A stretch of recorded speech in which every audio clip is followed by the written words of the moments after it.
Hello, Namaste and Vanakkam. My dear friends, in this video, I have compiled for you important tax rates and the related important points from 17 chapters in direct tax. Hope you find them useful in your preparation for direct taxes. Wishing you all the very best for your upcoming exams. So let's get started without wasting any further time. So my dear friends, let us now begin with the taxability of various transactions, the important sections and their tax rates. So first one, let's start with the dividends chapter. Section 115 BBD, dividend received by an Indian company from a foreign company. The applicable tax rate is 15% plus applicable surcharge for the Indian company.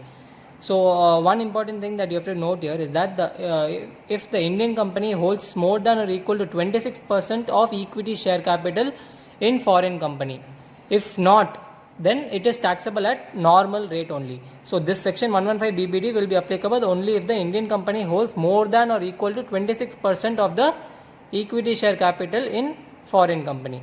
Okay, and that applicable tax rate will be 15% plus applicable surcharge for Indian company.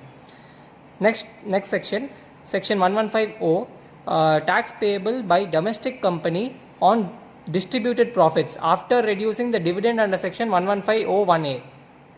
The applicable tax rate normally will be 15% plus 12% surcharge. So the effective tax rate will be 20.555%. Okay, this is in general, and with respect to sections 222A to section 222D. And gross up concept will be applicable. So you can remember the effective tax rate as 20.555%. Okay, and for section 222E, no gross up will be applicable and the applicable tax rate will be 30% plus 12% surcharge. Alright, next section 115 BBDA. This is a very popular section. Tax on dividend received by a specified resident assessee in excess of rupees 10 lakhs. Okay, here the gross dividend, that is no expenses will be allowed against the dividend income. That is the gross dividend will be taxable at 10%. Okay, so the remarks here is this will not be applicable to a dividend received by domestic company or section 1023C institution or 12A or 12AA trust. Okay, for these three entities, this section will not be applicable. It will be applicable only to a specified resident assessee whose dividend income in aggregate is more than 10 lakhs, and it will be taxable. That is, the gross dividend will be taxable at 10%.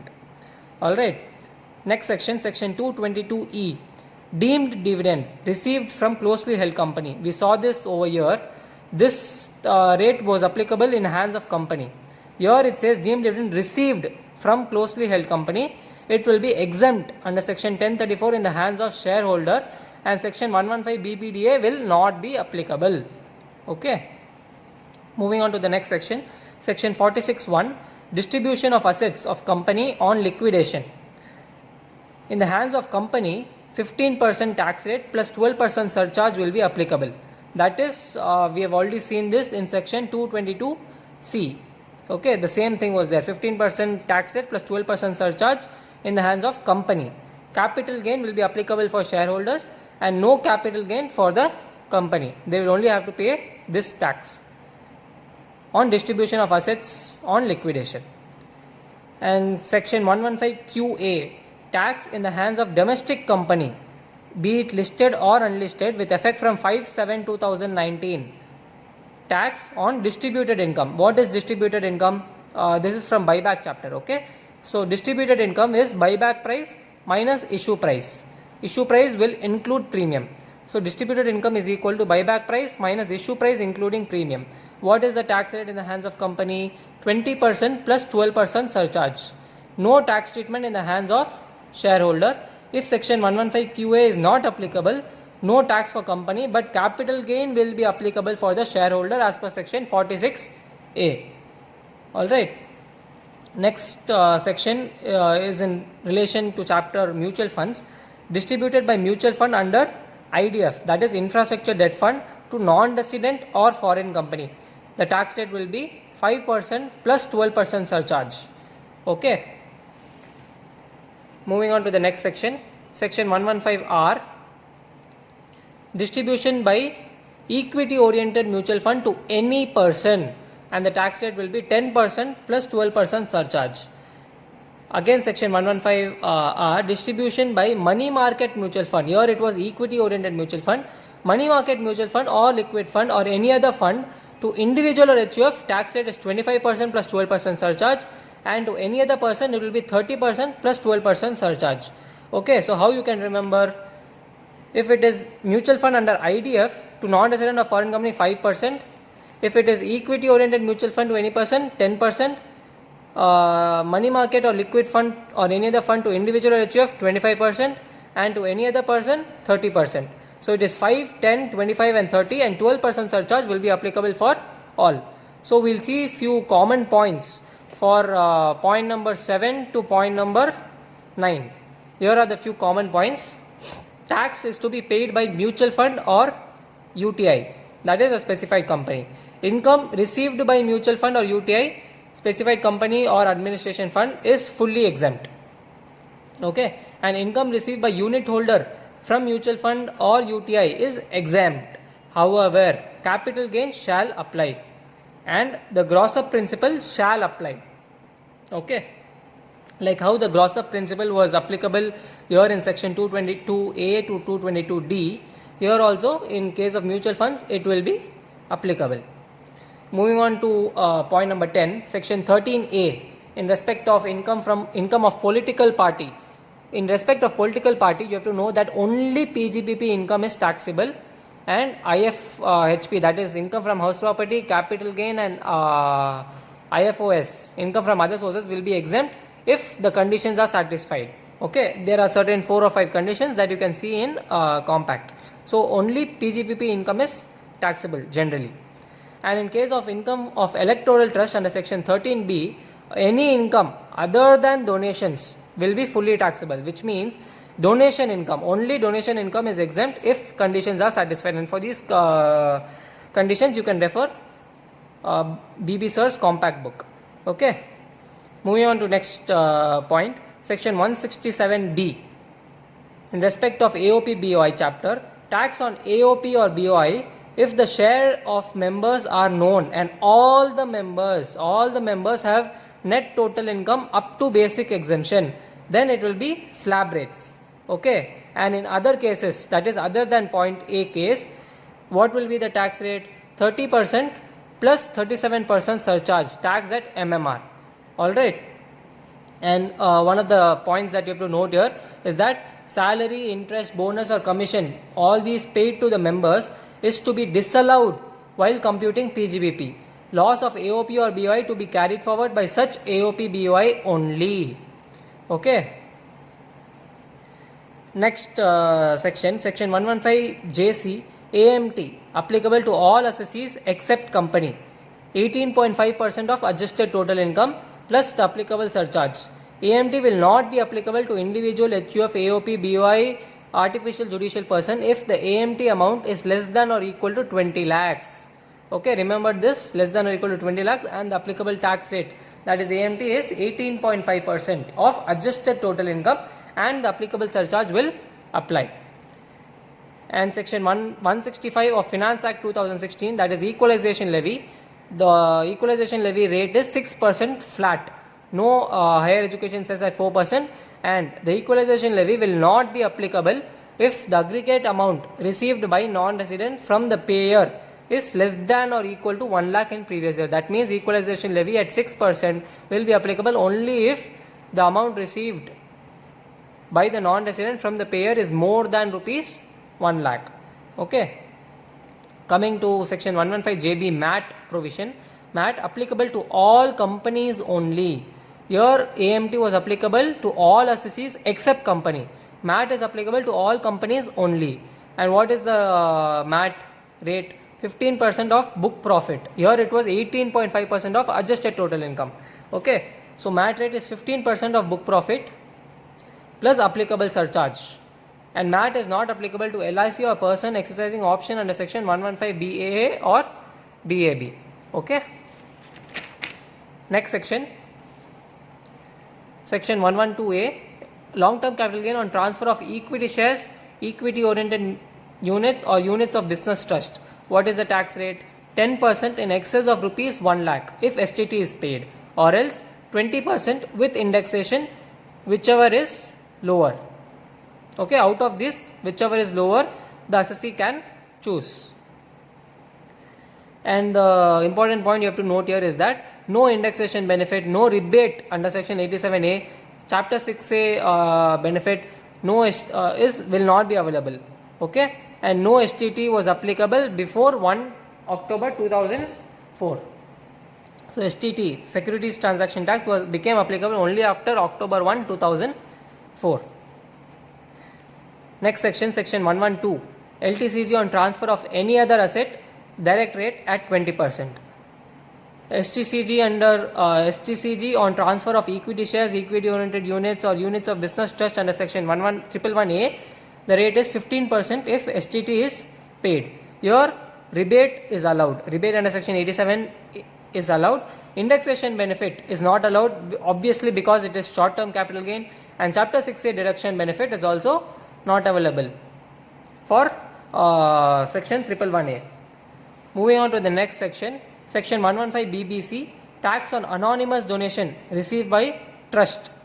Anonymous donations, okay, on the rate is 30% on excess of anonymous donation and higher of 5% of total donation or rupees 1 lakh.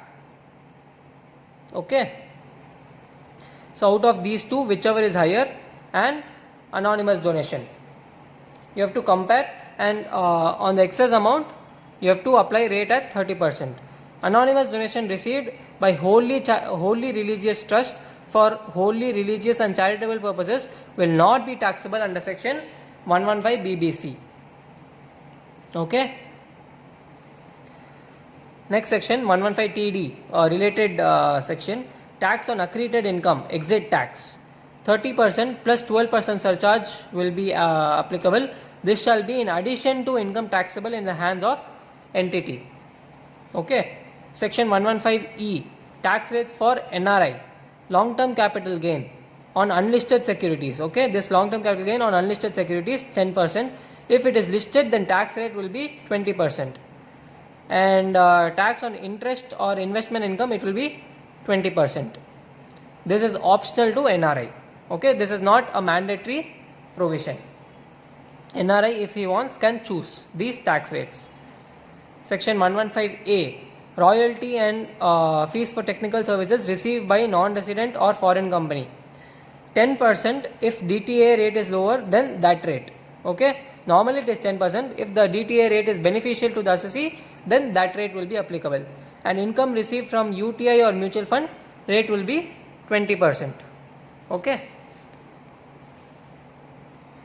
Section 115 BBA, income of non-resident, sportsperson, sports association or entertainer, tax rate is 20% and TDS will be deductible under section 194E at 20%, plus you have to read the remarks given in point 25.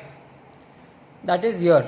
Indexation or chapter 6A or expense deduction basic exemption benefit will not be available. Okay, for this also, section 115 BBA. Next section, section 115 AD, taxation for FII, that is foreign institutional investors. LTCG under section 112A 10%, STCG under section 111A STT paid 15%, interest income 20%, STCG STT not paid 30%. So here you have to note 15% and 30% depends on STT paid or not paid. Okay, and maximum surcharge on STCG or LTCG is 15% in case of FII in form of AOP or BOI. Indexation benefit is not available for LTCG. Okay. Moving on to the next section, income received by non-resident on bonds of Indian company or GDR acquired in foreign currency. LTCG or interest will be taxable at 10%, and as we saw in point number 23, indexation or chapter 6A benefit or expense deduction basic exemption benefit will not be available for this section also. Now the most complicated part, I have summarized it here for you. Income from business trust. There are generally two types of income, interest and rental income. Alright, now we'll see interest income. Interest income received by unit holder from business trust. The example REIT. Unit holder being a non-resident of foreign company will be taxable at 5%, and for others it will be taxable at normal rates. Now coming to TDS deduction, TDS under section 194 LBA to be deducted by business trust. When it is paid to non-resident of foreign company, 5%. When it is paid to other than non-resident of foreign company, TDS will be deducted at 10%. This was for interest income. Now coming to rental income received by unit holder from business trust, which receives from business trust, and business trust will receive such rental income from real estate asset owned by the business trust. Okay, when this is the case, normal tax rate will be applicable for all the unit holders. And coming to TDS deduction under section 194 LBA, it is to be deducted by the business trust if the rental income is paid to non-resident of foreign company. TDS deduction will be at rates in force, and for others TDS will be at 10%. So let me summarize this for you. TDS deduction, when it is paid to others, it will be 10%. Okay, and in case of interest, TDS for non-resident of foreign company will be 5%, and for rental income, non-resident of foreign company, TDS will be rates in force. Okay, for interest income, non-resident of foreign company 5%, and for others normal tax rates, rental income normal tax rates. Okay, so for tax rate only 5% that will be applicable for non-resident of foreign company in case of interest income, and for anything else it is normal tax rate. And for TDS I have already told you. Now there will be other income also received by the business trust. Income received by business trust, that is rental or interest income, that is exempt. Dividend income exempt under section 1034 subject to section 115 BBDA. Okay, and LTCG under section 112 20%, STCG under section 111A 15%, and all other income including LTCG under section 112A. Here we saw LTCG under section 112 only. Here all other income including LTCG under section 112A, 30% plus 37% surcharge, it will be taxable at MMR, maximum marginal rate. And the remark, that is the important point you have to note here, is that rental income of only REIT, not InvIT, received from real estate asset owned by REIT shall be exempt under section 1023 FCA. So I hope this business trust concept is clarified here in a simpler manner. And the last 3 points: tax rate for investment fund on PGBP. All income except PGBP will be taxable in the hands of unit holders. Okay, if it is a company or firm, then the tax rate will be 30%, and for others 30% plus 37% surcharge, that is taxable at MMR. And an important point here is that TDS is to be deducted on any income distributed by investment fund. If it is paid to non-resident of foreign company, then the rates in force. If it is paid to others, then 10%. So this we saw over here in case of rental income received by unit holder from business trust. The same thing will apply here also. That's what I've written. Same for business trust when distributed rental income to unit holders. Okay. Next section, TDS under next point, TDS under section 194 LBC to be deducted by securitization trust on payments made by it to resident individual or HUF, 25% tax will apply. Other resident payee, 30% tax will apply, and for non-resident and foreign company, rates in force. Okay, and all income is taxable in the hands of investor and exempt in the hands of securitization trust, as if investor had directly invested in underlying asset. Let me tell this point again for you. All income is taxable in the hands of investor and exempt in the hands of securitization trust, as if investor had directly invested in the underlying asset. Okay, and these are the tax rates depending on the assessee. And the last and final point, tax rates of cooperative society. If the total income is up to rupees 10,000, then 10%, more than 10,000 but less than or equal to 20,000, 20%, and if the total income is more than 20,000, then 30% tax rate will apply, and the applicable surcharge at 12% if the total income is more than rupees 1 crore. If gross total income is less than or equal to 20,000, interest on securities and IFHP, income from house property, will be fully deductible. That means fully deductible. If it is a consumer cooperative society, then maximum 1 lakh will be the deduction, and if it is any other cooperative society, then 50,000 will be the deduction amount. Deduction for what? Interest on securities and IFHP only, and that too only if the gross total income is less than or equal to 20,000. Okay. So my dear friend, I really hope this compilation of various tax rates from various chapters in direct taxes was useful to you in your preparation for direct taxes. And just in case if you may be wondering that who prepared all this, let me tell you that this was prepared by me, which was very useful in my preparation for direct taxes when I wrote my exams last year in November 2020.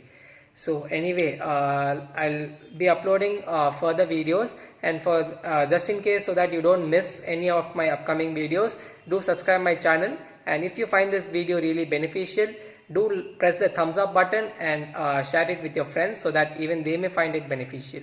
Thank you so much.